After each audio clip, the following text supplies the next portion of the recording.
قربانی یوم النحر کو 10 دن کو قربانی کرنا افضل ہے، اور اس کے بعد مزید 3 دن قربانی کے ہوتے ہیں جن کو ایام تشریق کہا جاتا ہے، یعنی 11، 12 اور 13 دن۔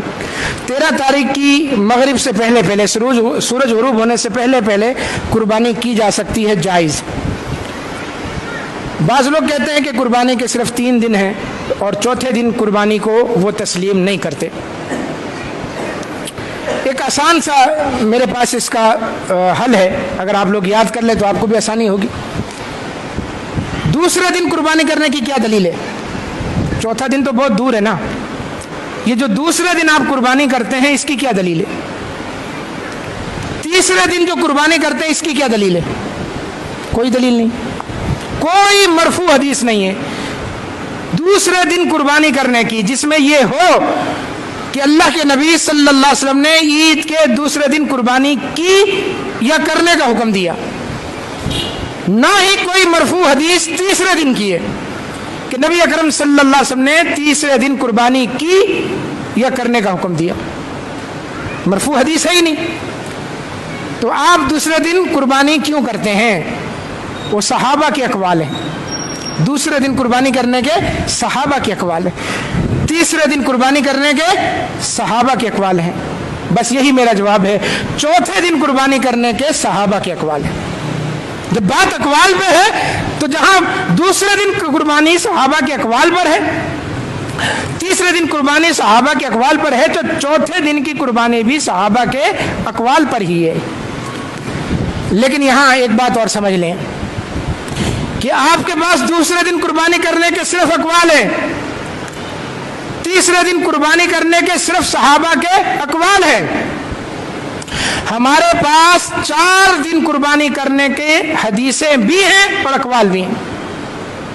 4 دن قربانی کرنے کی حدیث بھی ہے، اقوال بھی۔ حدیث کون سی ہے؟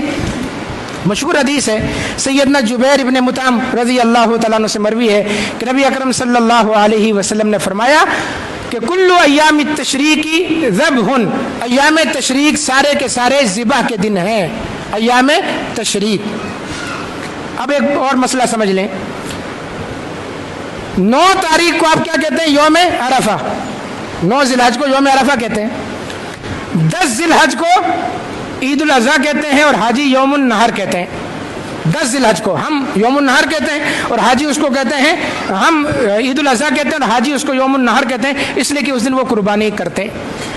اب جب 11 تاریخ آئے گی، 12 تاریخ آئے گی اور 13 تاریخ آئے گی، یہ 3 دن ان کا نام ہے ایام تشریق۔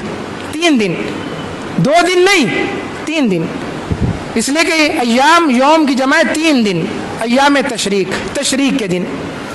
اب ان کو تشریق کا دن کیوں کہتے ہیں؟ تشریق شرک سے ہے۔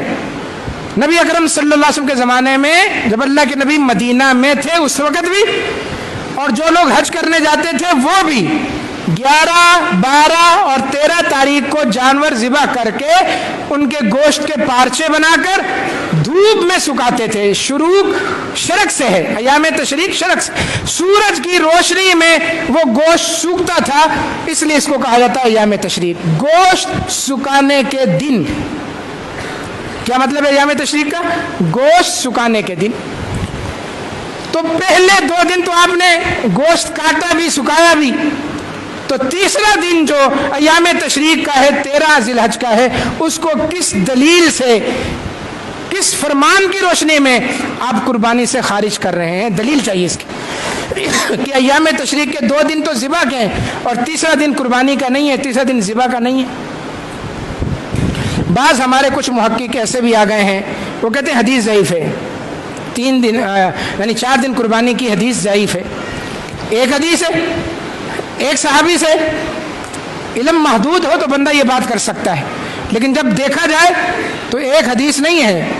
جبیر ابن مطعم سے مروی حدیث پر سارے زور لگا رہے ہوتے ہیں کہ جبیر ابن مطعم کی حدیث ضعیف ہے، ضعیف ہے، ضعیف ہے۔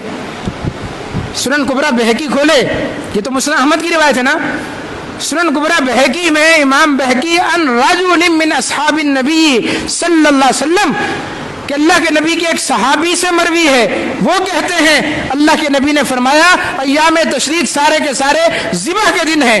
محدثین نے اس سند کو صحیح سند قرار دیا، جس کے اندر ایک راوی بھی ضعیف نہیں، صحابی کا نام ذکر نہیں ہے، اور وہ کوئی قاضی نہیں ہے، اس لیے کہ تمام صحابہ وہ عادل ہیں، منصف ہیں، صحابی کا نام ذکر نہیں ہے، کوئی بات نہیں۔ یہ اصول حدیث ہی میں بات کر رہا ہوں کہ اگر حدیث میں یہ ہو کہ ایک صحابیہ فرماتی ہیں، ایک صحابی فرماتے ہیں، اور سند بالکل صحیح ہو، صحابی صحابیہ کا نام نہ ہو، حدیث بالکل صحیح، کوئی بات نہیں ہے، صحابی ہے بس۔ کتنی حدیثیں ہو گئیں؟ ایک جبیر ابن مطعم سے اور ایک رجل من اصحاب النبی سے۔ امام البانی کی سلسلہ صحیح کھولیں، 2 حدیثیں لائیں، 2، ایک سیدنا ابو ہریرہ سے اور ایک ابو سعید خدری سے۔ اللہ کے نبی نے فرمایا ایام التشریق کلھا ذبح، ایام تشریق سارے کے سارے ذبح کے دن ہیں۔ امام البانی فرماتے ہیں سلسلہ الصحیحہ، یعنی اپنی صحیح کے اندر، اس سلسلے کے اندر انہوں نے وہ تمام روایات جمع کی ہیں جو بالکل صحیح ہیں۔ تو 2 اور صحابہ سے، کتنے صحابہ سے مروی حدیث ہو گئی؟